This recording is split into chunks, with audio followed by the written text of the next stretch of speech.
இந்த ஸ்பெஷல் டீம்னு ஒன்று வச்சுக்கிட்டு சுற்றிட்டு இருக்கிறாங்க.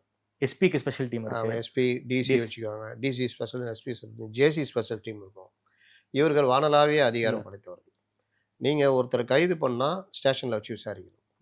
ஒருவரை உச்சநீதிமன்ற வழிகாட்டுதல், ஒருவரை கைது பண்ணால் 24 மணி நேரத்தில் மேஜிஸ்ட்ரேட்டுக்கு முன்னாடி ஆஜர்படுத்தி நீதிமன்ற காவலில் அடைக்க வேண்டும். அதுக்கப்புறம் நீங்கள் கஸ்டடி கேட்டு எடுத்துக்கலாம். 2வது, அப்படி அவர் குற்றமற்றவரோ இல்லை எதுவோன்னா 24 மணி நேரத்தில் விடுவிச்சிடணும். 3வது, குடும்பத்தினருக்கு தகவல் தெரிவிக்கணும்.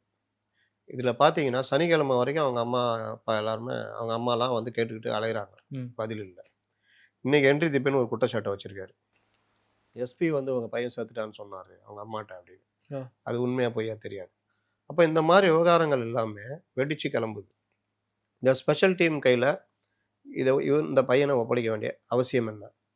அங்கே இருக்கிற கிரைம் தானே விசாரிக்கணும். திருப்பூர் இன்ஸ்பெக்டர் தான் விசாரிச்சிருக்கணும். ஏன் அவங்க அங்கே இருக்கிற கிரைம் போலீஸ் இருக்கிறாங்க, அவங்கள்ட்ட கொடுத்து விசாரிச்சிருக்கணும். ஏன் டிஎஸ்பி உடைய ஸ்பெஷல் டீம்கிட்ட ஒப்படைச்சாங்க? இந்த கேள்வி வந்து அது சட்டத்தை மீறின செயல் தான். அதுவும் மானாமதுரை டிஎஸ்பியுடைய ஸ்பெஷல் டீம். அப்போ இதில் இன்னொன்று என்ன சொல்கிறாங்க, அந்த புகார்தாரருடைய எவ்வளோ செல்வாக்கு மிக்கவர், அவருக்காக யார் பேசுவது? இதுலேயும் ஒரு யார் அந்த சார் வர்றாரு.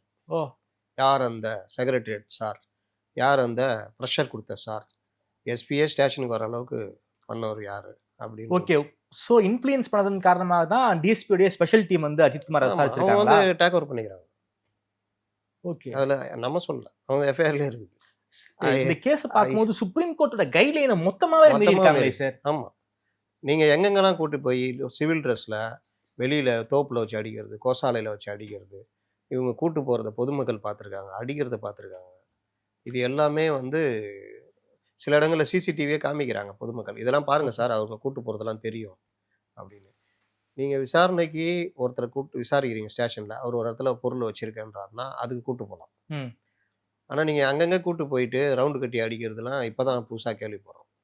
தோப்பில் வச்சு அடிக்கிறது, இந்த கோசாலையில் வச்சு அடிக்கிறது. லாஸ்ட்டில் இவர் அங்கேருந்து தூக்கிட்டு போனது ஸ்டேஷன்லேருந்து இல்லைல்ல, இந்த கோவிலுக்கு பின்னாடி அங்கேருந்து தானே எடுத்துகிட்டு போயிருக்காங்க. அது மேஜிஸ்ட்ரேட் போய் பார்க்குறதும் அந்த இடங்களில் தான் உடஞ்ச பிளாஸ்டிக் பைப்பு, இந்த இரும்பு ராடு, மிளகாய் பொடி கரைசல், ரத்தம் எல்லாத்தையும் மேஜிஸ்ட்ரேட் பதிவு பண்ணியிருக்காரு.